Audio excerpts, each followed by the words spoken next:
ನಮಸ್ಕಾರ, welcome back to our my channel. ನಾನು ನಿಮ್ಮ ಮೋನಿಕಾ. ಇವತ್ತಾದರೆ ಟ್ಯೂಸ್ಡೇ ಮಾರ್ನಿಂಗ್ 5 to 10ವರೆಗೂ ನನ್ನ ರೂಟೀನ್ ಯಾವ ರೀತಿ ಇದೆ ಅಂತ ನಿಮ್ಮ ಜೊತೆ ಶೇರ್ ಮಾಡ್ಕೊತಾ ಇದ್ದೀನಿ. ಇವತ್ತಾದರೆ ನಾನು ಬೆಳಗ್ಗೆ 5 ಗಂಟೆಗೆಲ್ಲ ಎದ್ದು ಮನೆಗಳೆಲ್ಲ ಹೊರಿಸಿ ಆಚೆ ಎಲ್ಲ ಮುಗ್ಗಾಕಿ ಇವತ್ತಾದರೆ ನನ್ನ ಡೇ. ಇವತ್ತು ಟ್ಯೂಸ್ಡೇ ನನ್ನ ಡೇ. ನಾನಾದರೆ ಆಂಜನೇಯನಿಗೆ ತುಂಬ ಇಷ್ಟವಾದ ದಿನ ಇವತ್ತು. ಆಂಜನೇಯನಿಗೆ ಪೂಜೆ ಮಾಡ್ತೀನಿ. ಎವ್ರಿ ಟ್ಯೂಸ್ಡೇ ನಾನು 5 to 4ವರೆಗೂ ಉಪವಾಸ ಇರ್ತೀನಿ. ಬೆಳಗ್ಗೆಯಿಂದ ಸಾಯಂಕಾಲ ಗಂಟು ಉಪವಾಸ ಇರ್ತೀನಿ.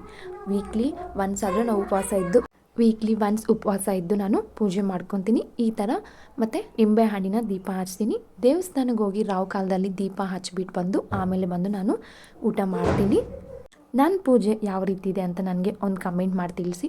ಪೂಜೆ ಎಲ್ಲ ಆದಮೇಲೆ 1 ಗ್ಲಾಸ್ ಕಾಫಿ ಎತ್ಕೊತೀನಿ. ಕಾಫಿ ಮತ್ತು ನೀರಲ್ಲೇ ಇರ್ತೀನಿ. ಬೆಳಗ್ಗೆ ಕಾಫಿ ಎತ್ಕೊಂಡ್ರೆ ಮತ್ತು ಸಂಜೆವರೆಗೂ ನಾನು ನೀರಿನಲ್ಲೇ ಇರ್ತೀನಿ.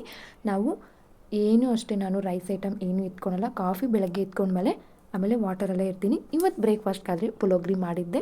ಮಕ್ಕಳಿಗೆ ಬಾಕ್ಸ್ ಎಲ್ಲ ಪ್ಯಾಕ್ ಮಾಡಿಕೊಂಡು ಮತ್ತು ಅದೇ ಪಕ್ಕದಲ್ಲಿ ಲಂಚು ಪ್ರಿಪೇರ್ ಮಾಡಿಕೊಂಡೆ. ಲಂಚ್ ಆದರೆ ಇವತ್ತು ಮೂಲಂಗಿ ಸಾಂಬಾರು ಮಾಡಿಕೊಂಡು, ಕಿಚನ್ ಆದರೆ ನೋಡಿ ಯಾವ ರೀತಿ ಗಲೀಜಾಗಿದೆ ಅಂತ ಕಿಚನ್ ಫುಲ್ಲು ಕ್ಲೀನ್ ಮಾಡಿಕೊಂಡು ಆಮೇಲೆ ಫುಲ್ಲು ರಷ್ಟಲ್ಲೇ ಇರ್ತೀನಿ. ಟ್ಯೂಸ್ಡೇ ಆದರೆ ಜಾಸ್ತಿ ಕೆಲಸ ಏನೂ ಇಟ್ಕೊಳಲ್ಲ. ಸೋಮವಾರನೇ ಎಲ್ಲ ಕೆಲಸ ಮಾಡಿ ಮುಗಿಸ್ಬಿಟ್ಟಿರ್ತೀನಿ. ಈ ಥರ ಇದೆ ನನ್ನ ಕಿಚನ್. ಆದರೆ ಎಲ್ಲ ಡೀಪ್ ಕ್ಲೀನ್ ಮಾಡ್ಕೊತಾ ಇದ್ದೀನಿ. ಮೊನ್ನೆ ಹಾಕಿರೋ ವೀಡಿಯೋನೇ ಅನ್ಕೊಬೇಡಿ, ಇದು ಬಂದು ಇವತ್ತಿನ ವೀಡಿಯೋ. ನಾನು ಯಾವತ್ತೂ ಅಷ್ಟೇ ಕಿಚನಲ್ಲಿ ಹೂವು ಇಟ್ಟಿರ್ತೀನಿ, ಯಾವತ್ತೂ ಅದೇ ಟವಲ್ ಯೂಸ್ ಮಾಡ್ತಾ ಇರ್ತೀನಿ. ಇದೆಲ್ಲ ಆದಮೇಲೆ ಮಧ್ಯಾಹ್ನ ಹೋಗಿ ದೀಪ ಹಂಚ್ಕೊಂಡು ಬಂದು ಇವತ್ತಾದರೆ ನನ್ನ ಔಟ್ಫಿಟ್ ಆದರೆ ಈ ಥರ ಇತ್ತು. ನಾನು ಯಾವ ರೀತಿ ಇದ್ದೀನಿ ಮತ್ತು ನಾನು ವೀಡಿಯೋ ಹೇಗಿದೆ ಅಂತ ನನಗೆ ಒಂದು ಪ್ಲೀಸ್ ಲೈಕ್ ಮಾಡಿ, ಸಬ್ಸ್ಕ್ರೈಬ್ ಮಾಡಿ, ಕಮೆಂಟ್ ಮಾಡಿ.